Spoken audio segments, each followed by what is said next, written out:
मनसरच्या नगरपंचायतसाठी निवडणूक प्रक्रिया पार पडली. मात्र या ठिकाणी जी मतमोजणी आहे ते न्यायालयाच्या आदेशानुसार पुढे ढकलली आणि याचमुळे खरं तर जी स्ट्रॉंग रूम आहे ते मनसर या ठिकाणी केलेलं पाहायला मिळते. आपण सध्या आलो आहोत मनसर या ठिकाणी क्रीडा संकुल आहे.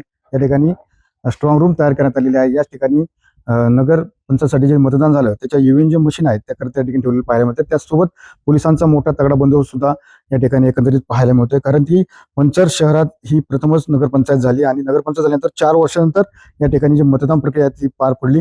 मात्र या ठिकाणी शहराचा नगराध्यक्ष कोण होतो ही उत्सुकता अजूनही सध्या शिगेला लागलेली पाहायला मिळते. कारण की याची प्रतीक्षा करण्यासाठी जवळजवळ 21 तारीख ही उजेडावी लागणार आहे.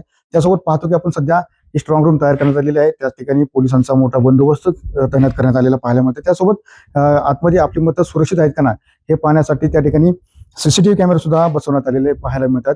उमेदवार असतील किंवा त्याचे प्रतिनिधी असतील हे या ठिकाणी येऊन आपली मतं सुरक्षित आहेत का ना हे सुद्धा पाहत आहेत. त्यासोबत एकंदरीत 21 तारखेपर्यंत जिल्हा प्रशासनासन याची खरं तर मोठ्या प्रमाणामध्ये जबाबदारी आहे ती वाढलेली पाहायला मिळते. पोलिसांचा बंदोबस्त असेल, इतर कामे असतील ती सुद्धा या ठिकाणी केलेली पाहायला मिळतात. मात्र पुढील काळामध्ये मनसर शहराचा प्रथम नगराध्यक्ष कोण होतो हे पाहण्यासाठी खरं तर 21 तारीख ही उजेडावी लागणार आहे.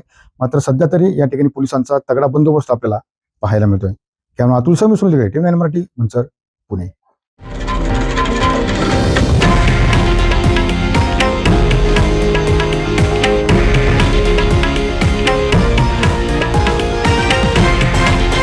हे आहे देशातील नंबर 1 न्यूज नेटवर्क आणि आपण पाहत आहात TV9 मराठी, एकमेव.